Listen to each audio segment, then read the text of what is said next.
Hey guys, and welcome back to another episode of my podcast.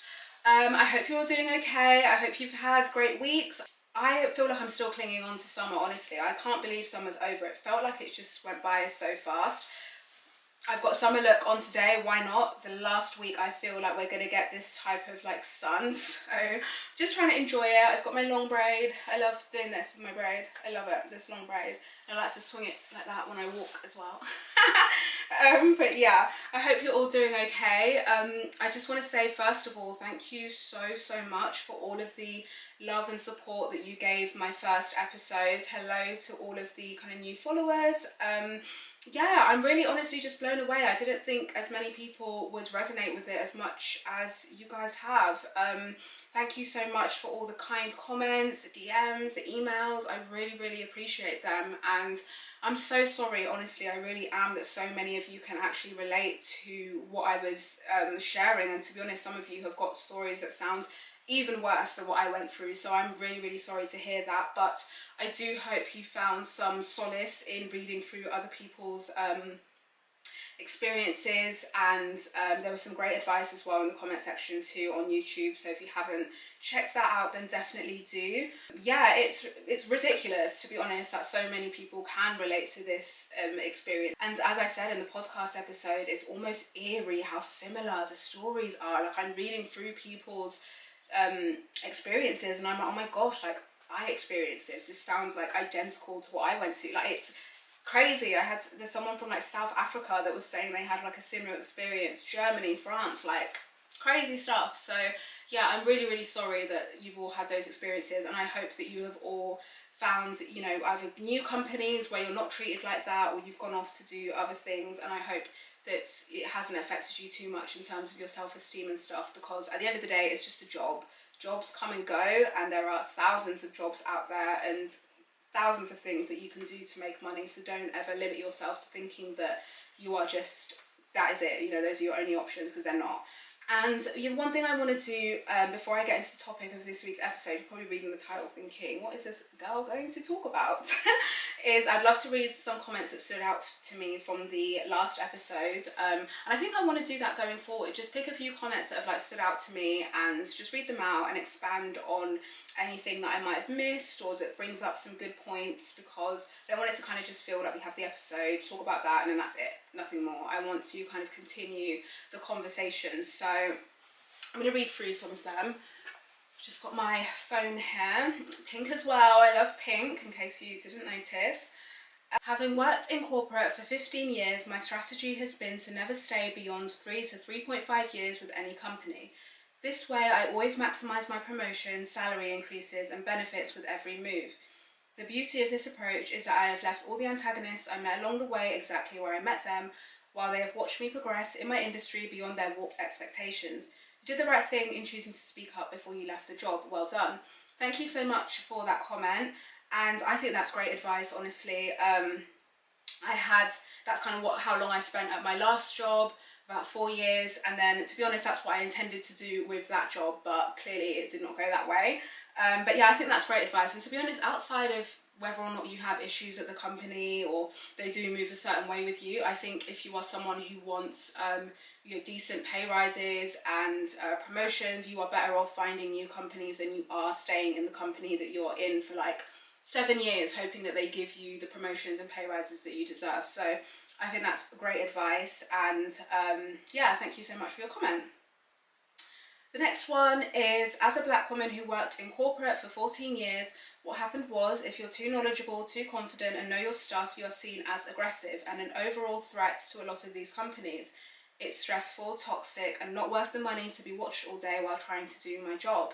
Thank you so much for your comment, and I 100% agree with that last bit of, it's not worth the money to be watched all day while trying to do my job. Like, that is just so true, and that's what I think as well. Like, I said in another comment to someone else that it's exhausting being hyper aware of how you're being perceived every day, and that's definitely something that I felt. Like, God forbid I don't come in with a massive smile on my face or make everyone laugh. It's like, oh my god, are you okay? It's like, yeah, like, damn, I'm just chilling, I'm fine. Like, do you know what I mean? And I saw a lot of people saying, oh, you should have documented more, you should always keep a running document of da da da da. It's like, that in itself is exhausting. Do you know what I mean? Like I'm there to do a job already full time. I don't have time to pick up a part-time job keeping folders and files of all the crazy shit that happens. It's exhausting. The next one is one that I actually disagree with, but it got quite a few likes, so I thought I would read it out anyway. So it says, American HR pro here. By not participating in these investigations or letting the behaviour go, it allows such managers and orgs to treat the next black people coming through the door with the same treatment. First of all, I'm not entirely sure. Perhaps this person did not really watch the entire thing or listen to the entire thing, or maybe they missed where I said it, but I did participate in the investigation. My very lengthy resignation letter plus the 5-page document with hyperlinks to a Google Drive full of evidence, that was my contribution to the investigation, and that is what ultimately got the manager suspended. So I did contribute. What I didn't do was continue in the investigation in terms of speaking to the person that was handling the investigation and staying at the company while all of that was going on. Again, I'm not sure how far in the episode you got, but as I said, my mental and physical health was severely deteriorating. So my main priority, as always, will always be, protecting myself in that way. I'm not going to run myself into the ground, I don't know for who. And I don't really like this idea, if I'm being completely honest, of black women having to always care and think about the wider other black people. I don't know, why is that always on the shoulders of black women to do? I advocate for black women to think of themselves for once, put yourself first. And if you're not in a position to want to stick around and do all of that, and even if you don't even want to do what I did and do a whole send all of that across and you just want to leave, do whatever is best for you, and don't ever feel pressured to be carrying the entire black race on your back. Like, no, I don't advocate for that at all. There was a really lovely girl that messaged me saying that she had a very similar experience to mine, and in the end she actually took them to court and she won, which is amazing. But she said it was a very, very stressful experience and she was absolutely exhausted by the end of it. So that's what I'm saying. If you feel like you have the capacity to do that, 100%, and honestly, good for you. But if you don't, like, it's not your responsibility, honestly. Like, you are your first priority, and make sure that you're okay before you try to save a group of people. Do you know what I mean? Focus on yourself. So I have to respectfully disagree with that, but you are of course entitled to your own opinion, and thank you so much for listening and watching as well. And then just one more, I feel your pain. I spent over 4 decades as a black man in corporate in a management role, and I can honestly tell you that even on the rare occasions when there are black people in senior positions, at times like this they completely ignore you. It's as though you don't exist. You did the right thing. You'd have to just remove yourself from the toxic environment. There is an awful lot of discrimination in these environments unless you get really, really lucky and find a nice team. The worst thing about it is I feel that it's getting worse rather than better. Thank you so much for your insights. I really do appreciate insights from people that are like a lot older as well. And I'm so sorry that you experienced what you did. And that's crazy that people like that much older than me are able to relate to experiences that I'm having, like in my 20s. And yeah, I definitely hear you on, just because other black people are there, it doesn't mean that they're going to have your back or support you. That's 100% true. I literally have never even seen black people in senior positions in the industries that I work in, so I can't really comment on that. But there were quite a few people saying similar things as well, and I've had friends that said similar. So yeah, it's a real shame, but I guess some people are just, out for themselves and don't really want to get involved in other people's stuff. It's not how I roll personally, but yeah, whatever. Yeah, thank you so much for sharing that, and I'm really sorry that you have had to deal with that throughout all of your career. That sounds really stressful, really sad. So yeah, those are comments that I wanted to highlight. Thank you so much for those of you that did leave comments. And yeah, in terms of advice, I mean, I know a lot of younger girls like to watch and listen to my stuff as well, and I didn't put that video out to discourage anyone from going into the corporate world. It's not like, oh my god, like, don't go into it, it's going to be awful. No, I guess it's just about having like your wits about you. And I mean, as I said in the last video, I'm from a working class background. I don't really know a lot of people prior to me joining the corporate world who worked in corporate. Most people I know aren't really doing things like that. So I didn't really have anyone showing me or teaching me the ropes before I went. So yeah, if you're in a similar position than me, I hope you can kind of take stuff away from my story and read through the advice in the comment section. But yeah, I'm not saying that every single corporate company is bad. They're not, but you do have to kind of you get lucky and find one that isn't, or a team that values you and stuff, and sometimes that does take moving around a few times to do that. So yeah, and moving on to the topic of today's episode, which is daddy issues. And I have wanted to talk about this topic for so long, so many years, but I wanted to get to a place where I felt like comfortable and happy talking about it. I feel like I don't really like to talk about things that I've not 100% made like peace with, or I don't fully understand myself yet. So yeah, I wanted to wait until I was in just the mindset where I felt comfortable, you know, talking about it and stuff. Here we are.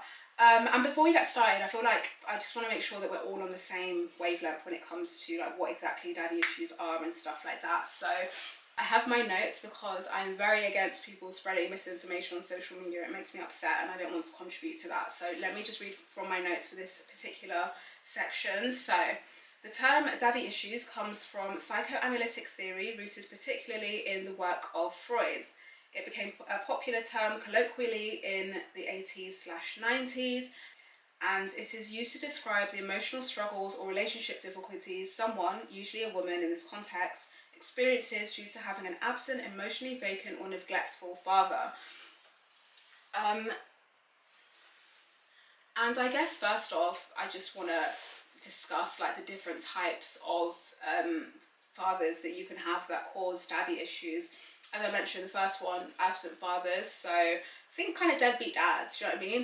Your dad's just not really around, you might not even know him, he might have left when you were very young, at an early age. So he's just not present at all in your life.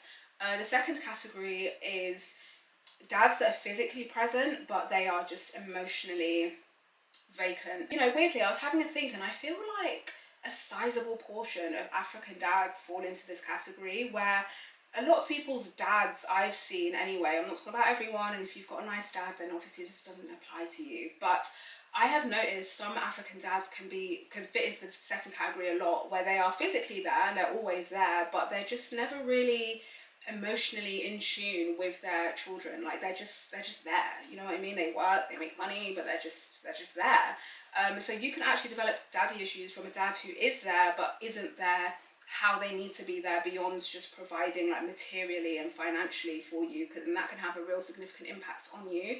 And then of course the last group is the kind of inconsistent presence of a dad. Maybe they're there for a few years and then they go, or they might not live in the same household as you and you have communication with you, but it's really sparse and you can't really rely on them to turn up when they say they're going to turn up, pick you up when they're going to pick you up. And it's very flaky basically, so just a very inconsistent presence throughout your life.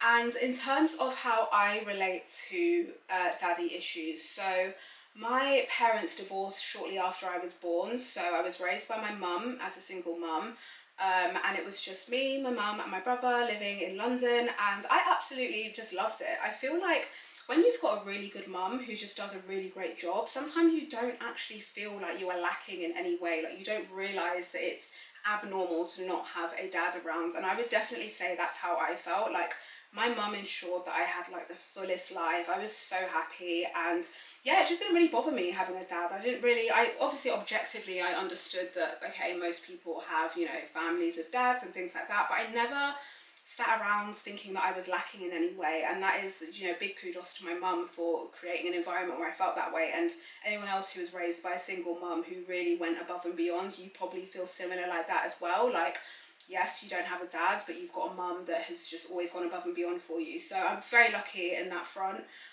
She did unfortunately pass away when I was 9 years old, and of course my next of kin was my dad, so I moved to live with my dad. And yeah, I feel like my dad kind of falls into all three of those categories. He was obviously absent at the start of my life, so I didn't have those first kind of 9 years with him, and then I spent the next 9 years of my life with him, and he was there, you know, I had a roof over my head, I had dinner to eat every day, but he was very, very emotionally detached from me. I don't recall ever having any sort of like heart-to-hearts with him, ever going to him with any issues that I have. He didn't particularly care about issues that I had or anything really to do with my life. I always used to joke that he just wouldn't even be able to tell anyone what my favourite colour was or what I was interested in. He just had zero interest in me as a person, And yeah, he was very cold towards me, very distant. And then when I was 18, of course, I moved out for university, and and then our relationship kind of got slightly, ever so slightly better. We would kind of ring on the phone and talk weekly, and he had also told me, so I'm someone, I've been working since I was 17. The minute I could get a part-time job, I was on that shit. I wanted to make my own money and buy my own things, so I was quite used to working by the time I started university. So yeah, I had every intention of getting a job to support myself while I was at university. I was quite happy to do that, to be honest, but my dad convinced me not to and told me that he would kind of make up for where my student loan and maintenance grant wouldn't cover, you know, my full accommodation, rent and things like that. And I was very apprehensive, to be honest, when he suggested that, based on his track record. But I thought, I don't know, maybe, you know, things might be different. So I accepted that, and I didn't get a job, and I was just relying on my student loans, and then he would send me a bit of money every once in a while and cover the shortfall of my rent that wasn't covered by the loans and stuff that I had. And then, so that was going fine up until Christmas. Christmas comes and goes. Bear in mind, I started university in October, so Christmas comes and goes, and it's now New Year. And I sent my dad a Happy New Year's message, and I was like, you know, Happy New Year to you. And I also have younger half siblings as well, which very interestingly, my dad would treat very, very differently to how he treated me. He treated them very well, very lovingly, showed them a lot of affection, and he was very open with them. And he wasn't really like that with me. And if you kind of have experienced anything like that, it's a bit of a shock. Do you know what I mean? Like, I very much felt like I was treated as some sort of Cinderella house girl in that house, and it wasn't very nice. But anyway, so yeah, I sent them all like a Happy New Year's message, and the man never replied. Never replied. And I don't mean, oh, he didn't reply that week, he replied the next week. No, babe. He didn't reply at all. Ever. Again. We haven't spoken for getting on to 9 years now.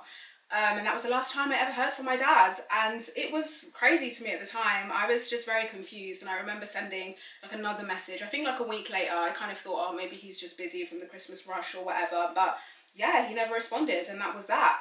And so, you know, as I say, like my dad kind of falls into all of those categories where he was absent and then he was present, but there was no emotional connection, and then he was absent again. So he was a very inconsistent force in my life. And sometimes I just joke that he was like counting down the days until he no longer had to legally kind of look after me, and then he just wanted to wash his hands of me. But yeah, and it was very kind of difficult at the time. I ended up having to drop out of university. As I said, like my loans and stuff didn't actually cover everything I needed, and it's only a matter of time before the accommodation officers daily were boom, boom, boom, boom, boom on my university door, sending me letters I owed like £800 and things like that. I would tell them like to contact my dad. I don't have that money, obviously.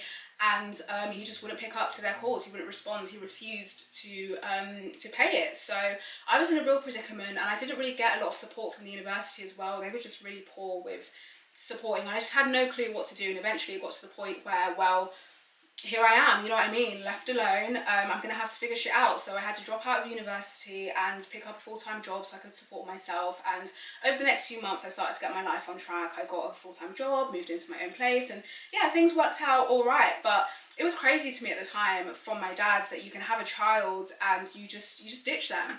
Like, this man didn't even know where I was living, what I was doing, whether I had food, whether I had money.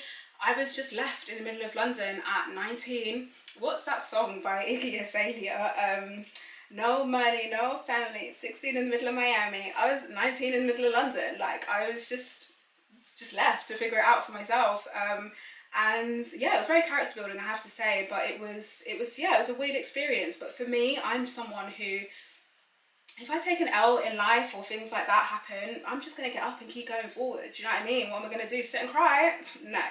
And I just honestly just didn't really care. It's like, if you don't want to talk to me, I'm not going to talk to you. I'm not going to beg and cry. Like, it just is what it is. Let me just move on with my life. And that's essentially what I've done since. But yeah, that's basically my kind of story when it comes to like daddy issues and where mine have started from. And I'm sure you can kind of fill in the blanks with how that would have affected me and stuff growing up. I have to say as well, with the term daddy issues, I'm going to continue to use it through this episode just for like ease and so we all know what we're talking about. But honestly, I really hate the term and its connotations, because I feel like it's just like when I first learned the term and like what it meant, I was very confused as to how and why that was used as a slur towards women, as if the person who caused the daddy issues is not a man, their father. Like, why is the blame put on the woman for how her father has behaved? It never really made sense to me. And I think it's just another way in which we see in society where women are blamed for the shortcomings of men, and suddenly that's, you know, that's my problem. Do you know what I mean? That my dad was shit. Like, that's my problem. I think that's such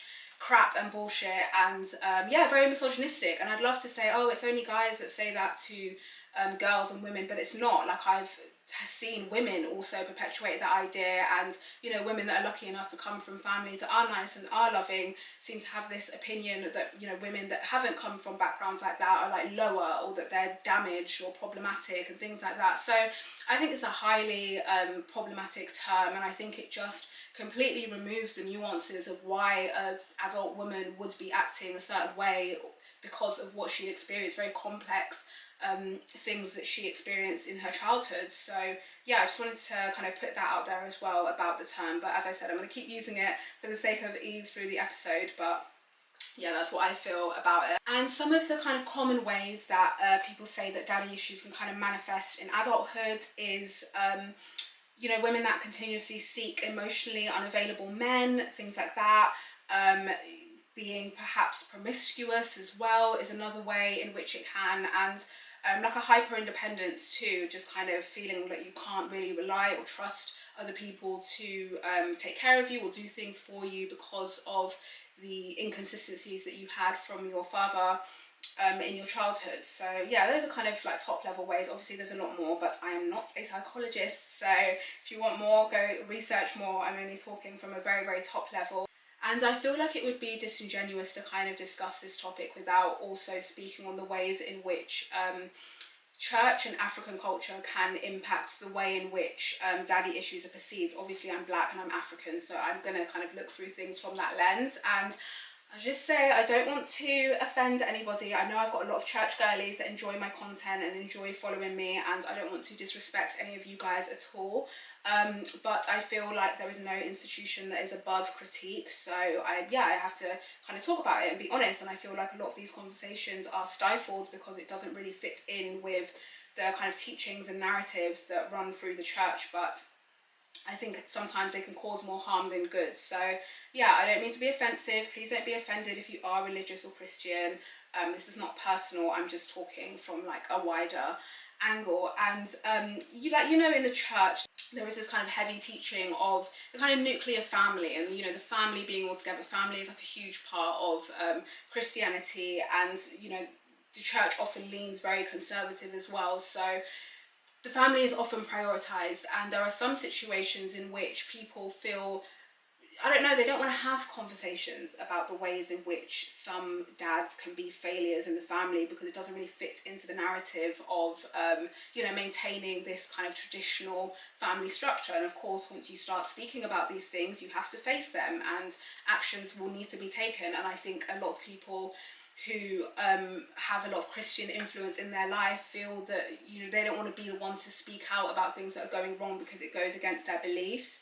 There's also like biblical teachings of honor thy father and mother. So again, I feel like those kind of teachings enable men that are bad fathers kind of get away with it because they laud this kind of idea of, you know, parents can do no wrong. A child must always honor their parent. And I feel like my dad was Nigerian and Christian as well, and there was always that kind of sentiment woven into how he would be. Like, you know, he can kind of just almost do whatever he wants and treat his children however he wants because honour thy mother and father. Do you know what I mean? You don't answer back, you don't argue, you don't say anything. And I think for a long time, sometimes I would be aware of the fact that his behaviour was just less than what it should be, but because of teachings like that and being raised in a Christian household, I was just, I don't know, it just was very confusing to reckon with. And I think, you know, that is intentional, and I do think some parents do weaponise Christianity and the Bible teachings in that way in order to get away with being like subpar parents or treating their children badly. I think as well in a lot of Black Christian cultures there is there's often like a really heavy judgment of women in those spaces, which sometimes, to be honest, I find Christianity to be highly misogynistic and just very questionable in its treatment of women. And I've seen girls who very clearly are going through like daddy issues. They have parental issues, and they are kind of acting out in the way of perhaps being promiscuous or having very kind of volatile relationships with men. And instead of people to look at these girls and feel empathy and pity for them and actually want to understand why they feel the need to kind of express themselves in that way or move in that way, these girls will be labelled wayward, you know, fast, easy, sluts, slags, Jezebels, all of this kind of stuff. And I've seen really like salacious gossip spread around people and young women that are very clearly struggling, and instead of like empathy, they're just shamed and made to feel like you know, there's something wrong with them. And instead of people taking a beat to be like, okay, why is she like that? Where is that stems from? Because to be honest, 99% of adult behaviours that you see stem from childhood, but no one ever wants to go back to childhood and hold the parents that cause these issues in adulthood accountable. Everyone just looks at the individual woman and says, oh, well, she's this, she's that. And I think church is really awful for perpetuating those kind of ideas about women. And I also feel like there's a real silence around emotional trauma in general, and just being emotional and opening up and talking about difficult things in the church. I really do feel like a lot of Black Christians really shy away from having honest and open conversations about these things. And, you know, they'll tell you, oh, it's up to God, like, I'll leave it in God's hands. And there's a heavy kind of practice of being resilient and, you know, powering through things. And actually there are certain things that don't need to be powered through. They actually just need to be spoken about, and they need to be put out there so they can be discussed. And bad parents, bad dads, because, you know, it's not just children that they hurt. I know people that will be beating up their wives behind closed doors on a Saturday, and then the Sunday the family's going to church shining teeth like everything's okay. Like, no, like, that's insane to me. Do you know what I mean? And I think sometimes I do believe that prayer is very helpful, of course, and putting, you know, faith and trust in the Lord is important for Christians, 100%. But you cannot deny like actual facts. You know, if someone grows up with bad parents, they are going to be emotionally damaged, and they need real support beyond just praying and keeping things, you know, hidden because they're too ashamed to come out and say what they want to say. And, you know, it's not one or the other. You can be religious and have these conversations, but I think it's so important. And I feel like heavy religious influence in African households stops people feeling like they can open up when things are not okay at home, or when someone is not treating them correctly. And also, you know, kind of moving on from like the church into just African culture in general, because African culture, a lot of them are very, very patriarchal. And, you know, there's this idea that the dad is the head of the household, the man of the house, he must be obeyed, what dad says goes. And all of those different kind of ideas just help perpetuate this thing of like, you know, dad can do no wrong. And I do think it causes a lot of confusion with people, and I know it definitely did with me when I kind of knew that things weren't right and the way in which my dad treated me wasn't right, but I also kind of just felt like, okay, maybe, I don't know, this is just how things are.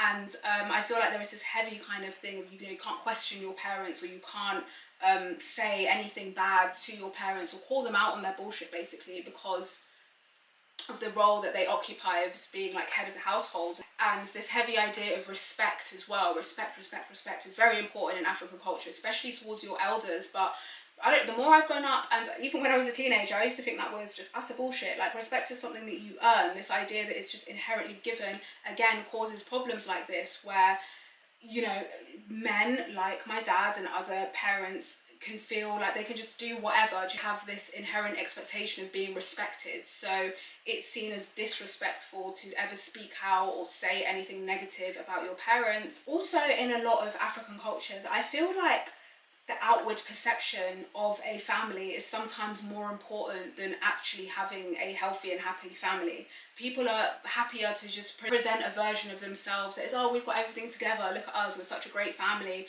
Meanwhile, there's so much dysfunction behind closed doors, and it's actively discouraged from sharing that with people because there is shame attached to it, and people don't want to be known as being the person from a bad family, or, you know, having like issues or not living up to the expectations of being like an ideal family. So again, things are swept under the rug, conversations that should be happening aren't happened, and problematic behaviour is enabled and allowed in African cultures. So yeah, I think ultimately the that kind of combination of Christianity and patriarchal values that are all very conservative really don't help in having like honest discussions and treating girls and women who are victims of daddy issues who do grow up to have issues, there is no space for those conversations to happen in an honest way because of these heavy influences that actively work against women receiving help or being able to speak out about what they're experiencing. And I think that's really sad, I really do. And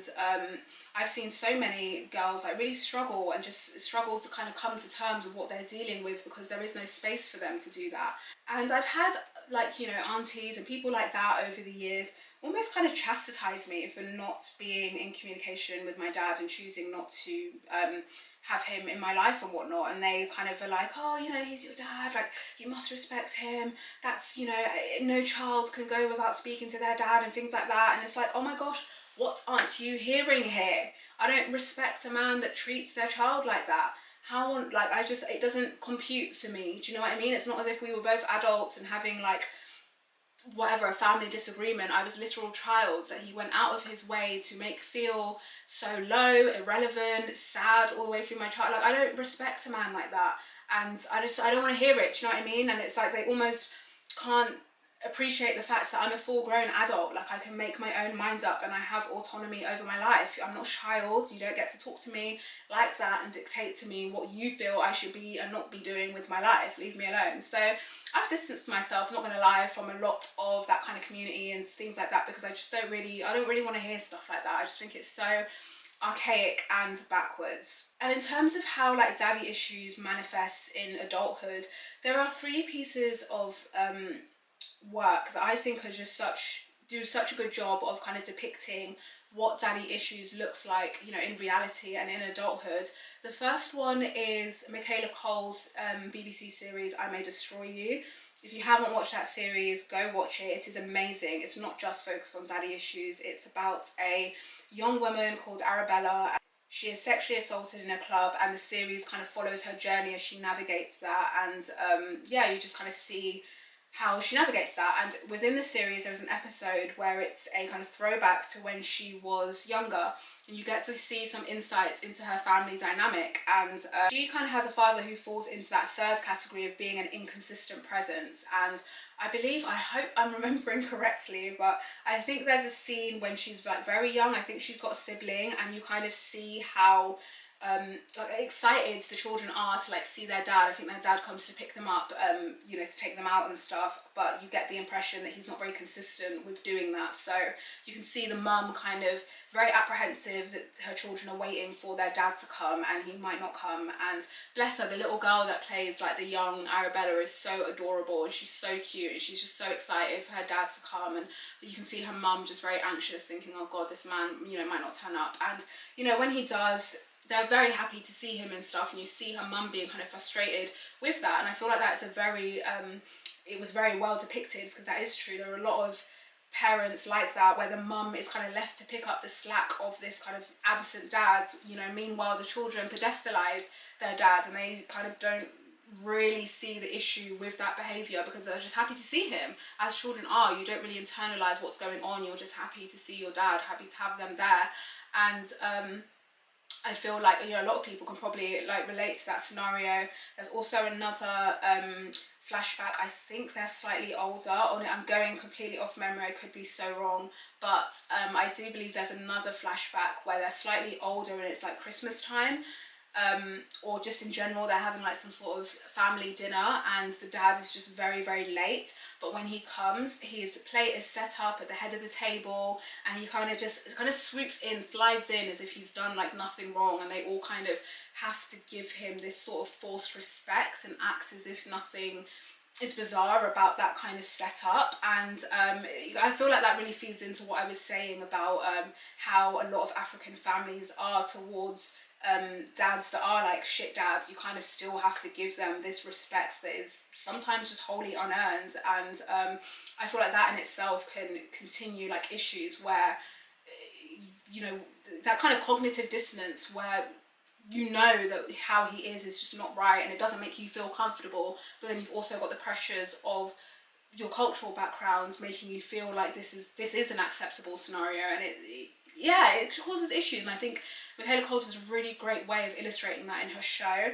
Another one is Candice Carty Williams' book / series Queenie. And I never read the book, ironically, because of the initial feedback and rhetoric that I saw about the book when it was released. And I remember people really disregarding it, especially people in the Black community, completely disregarding it and disparaging it on Twitter, especially, saying that it was promoting like promiscuity amongst like Black girls, and oh, it's just a diary of this girl sleeping with loads of guys, it's disgusting, I don't even know why that book has been made. And even when it was announced that the book had been commissioned to be turned into a series, there was still that kind of narrative of it being like, oh, this is such a negative reflection of Black women, this is so disgusting that it's been funded and turned into a series. And I hadn't read the book, I never got around to reading the book because I was influenced by that, and I just thought it was like maybe just not a great book or something like that. But I did end up watching the series, and I was like, oh my gosh, I'm yet to read the book, I still need to. But I was just like, wow, this series is incredible.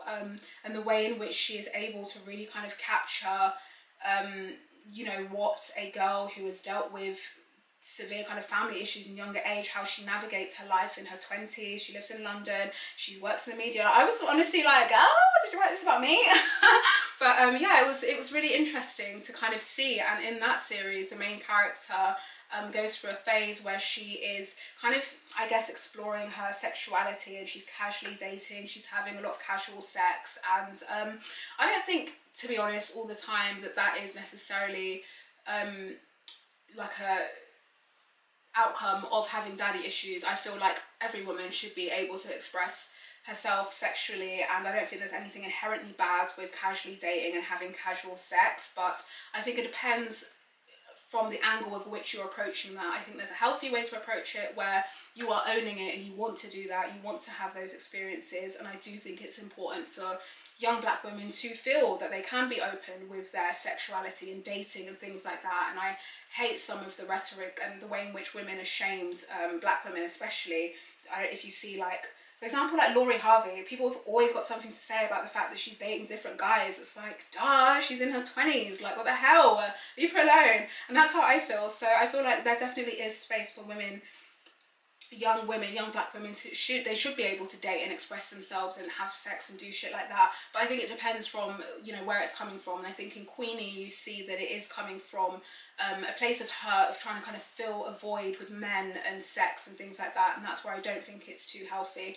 And in Queenie there is a flashback episode as well where they show her early family dynamics, and you kind of see it's very sad. Her dad is kind of absent and her mum is now with a new man, and he treats her mum very badly and also treats Queenie very, very badly as well. And you can kind of see how in adulthood it's kind of reflected in the type of guys that she ends up having these experiences with. They don't respect her, they don't value her.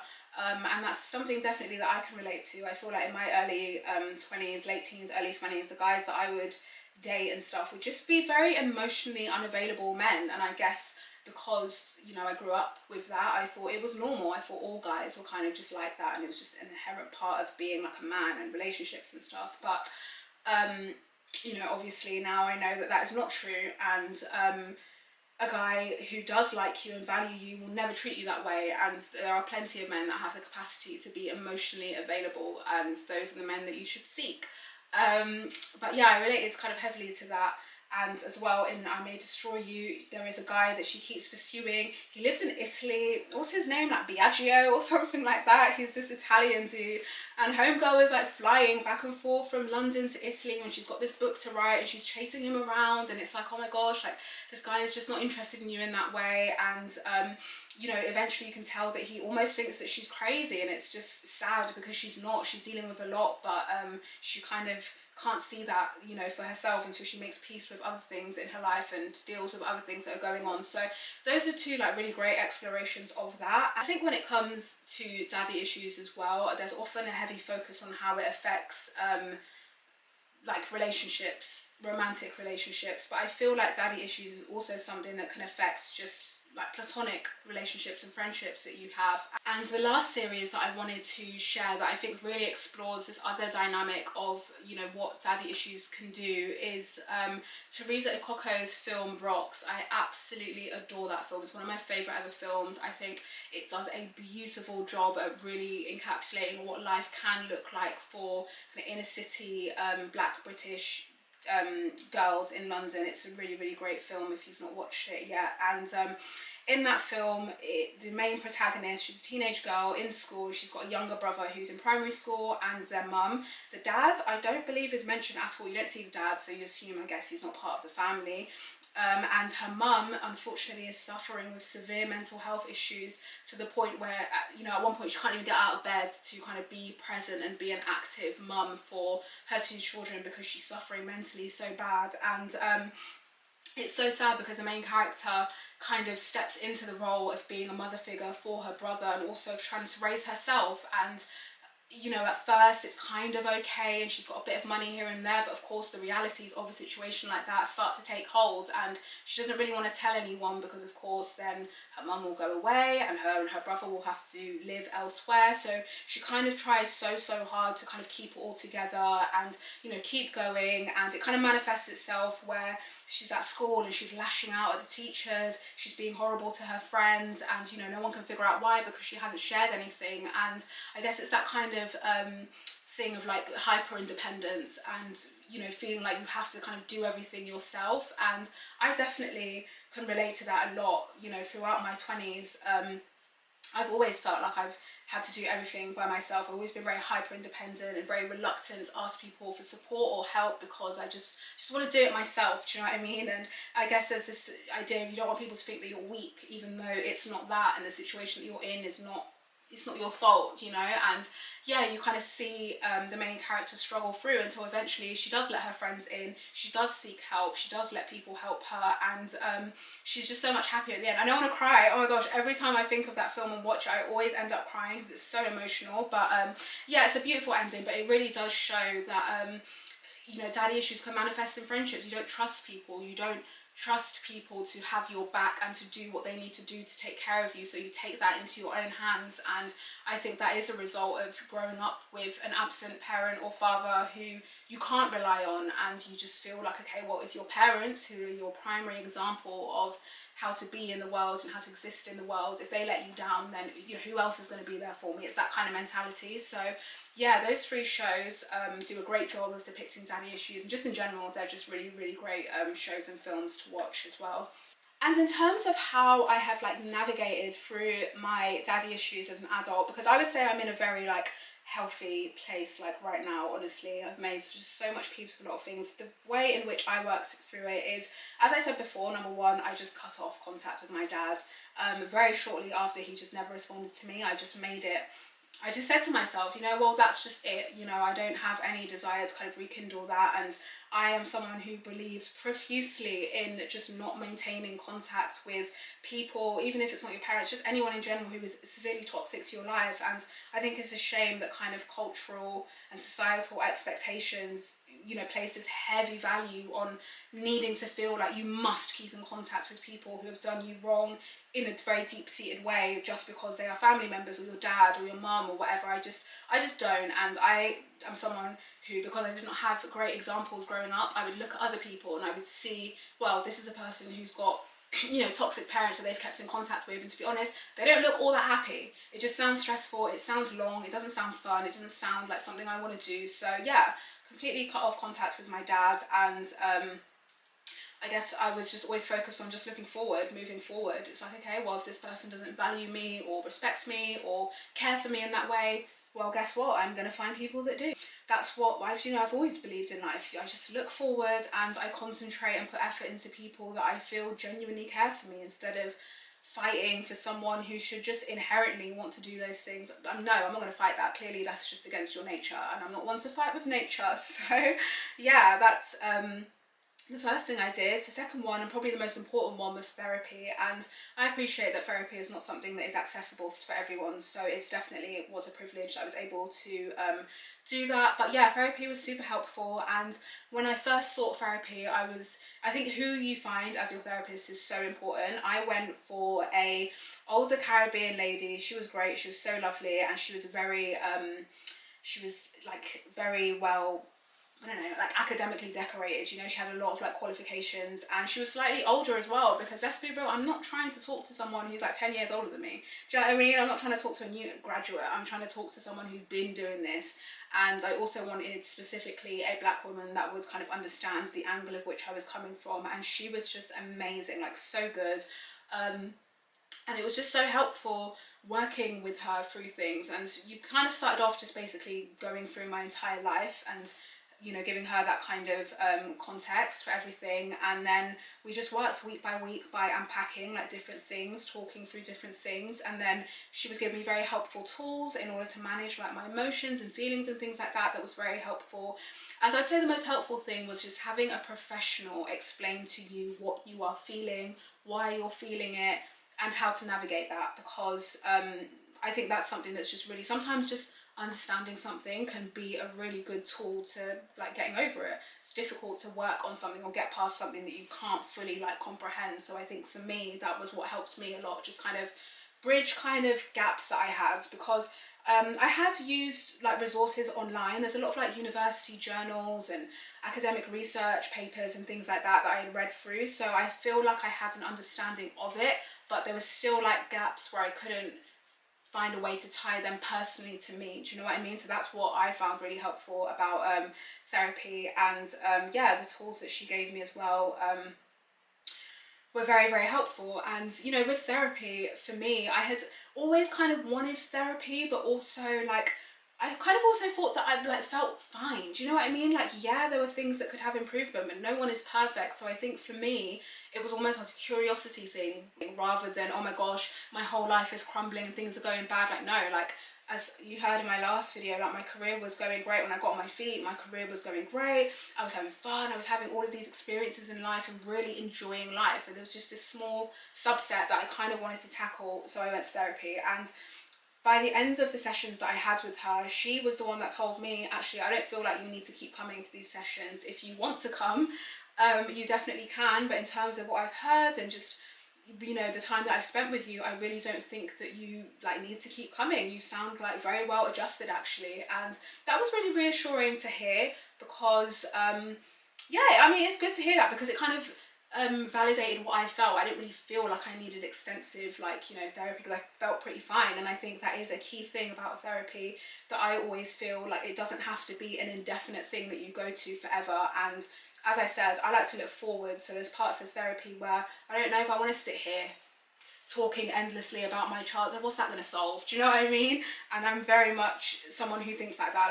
I don't, what is it going to solve, me sitting here crying about stuff that happened to me when I was like younger? I want to move forward with my life, and I don't want to be one of those people that sits in the past constantly crying, oh, the world's so hard. I don't like being like that. I like to be positive. I like to keep moving forward, getting back up. And yeah, so that was just a really great chapter of my life, being able to access therapy. And as I said, if you can't afford therapy, then there are so many resources online, and even more so like these days, that are really, really helpful to you to understand. And yeah, just take what applies to you, take what resonates with you, and just work on it yourself.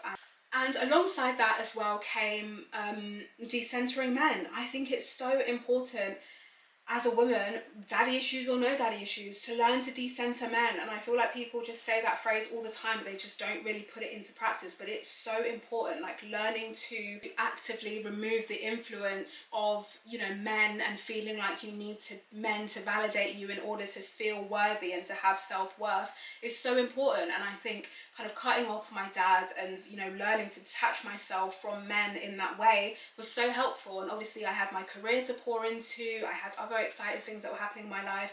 And once I started doing that, number one, dating became a lot more fun, because I'm not sat here thinking that, you know, I need to be here. I'm here because I want to. And do you know what? If you're not really moving in a way that impresses me, doing things that I expect, you know, of someone who's trying to pursue me, then guess what? Bye. Do you know what I mean? So decentering men is so important, and decentering men doesn't mean that you never speak to men again or you never associate with men. It's just about reframing the relationship that you have with men and the importance and relevance that they play in your life as a woman. And that was really important for me and so helpful. And I think when you start to decenter men, no offense, you realize that men are just not really they're not really all that. Do you know what I mean? They're really not. And in terms of who I dated as well, I would become very conscious of when I saw a guy and he was displaying behaviours that that don't really resonate with me, and behaviours that remind me too much of my dad. So if someone is completely just emotionally unavailable, just know that would then turn into a turn off for me, because I don't want a guy like that. Or, you know, there's a lot of guys running around who have got just, their emotional intelligence is just non-existent. So again, avoid. I don't want that.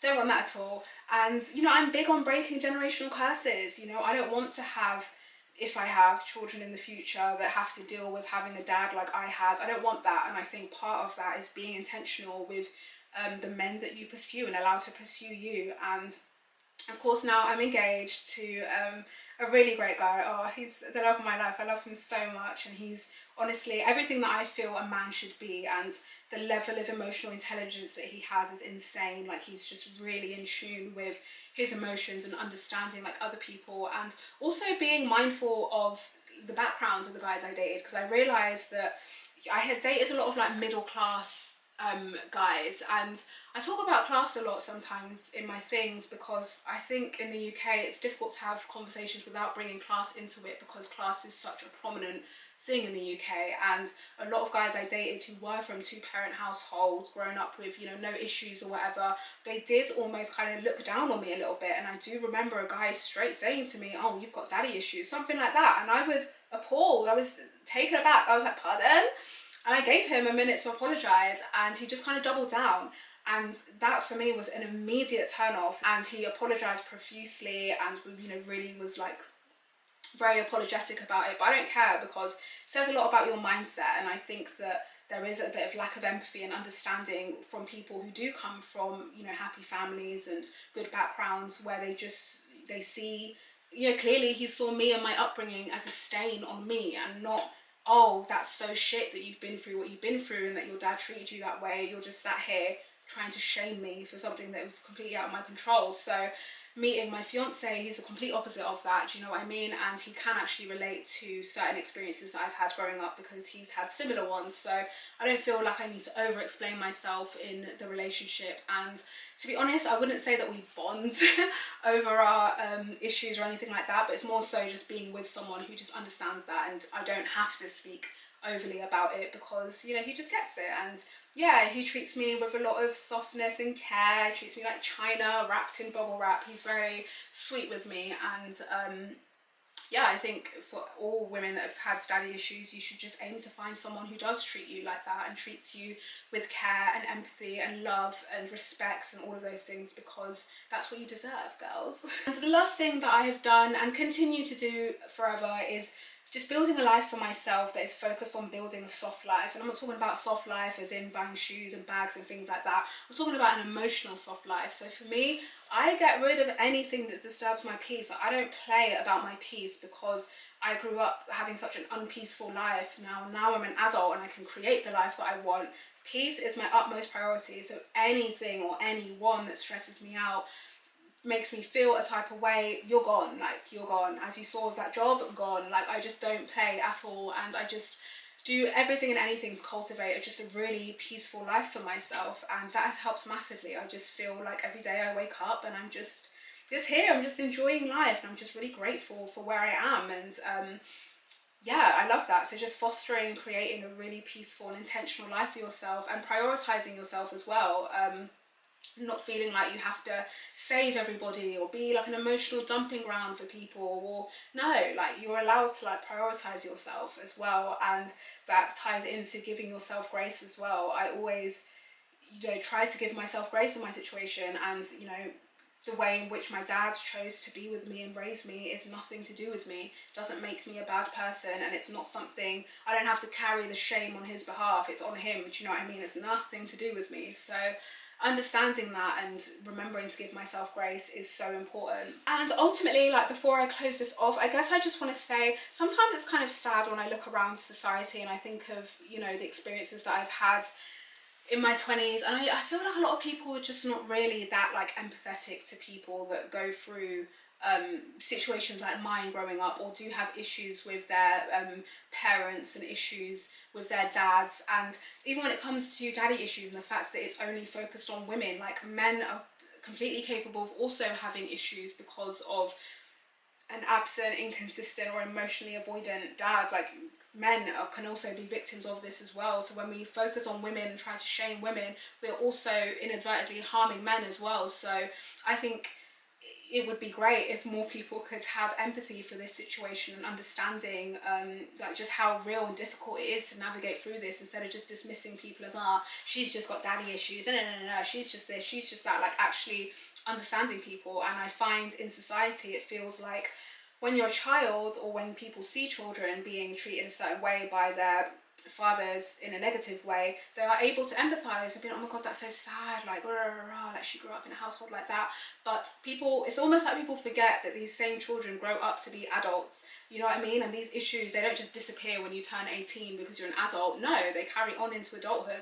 And at the end of the day, like, I will never ever apologize for the shortcomings of my father, and I don't think that any woman should. I think it's despicable that the blame is placed on the women instead of the men that let them down. I hope you've enjoyed this episode. I don't know how long this is, to be honest. Hence the name of the podcast, I can yap.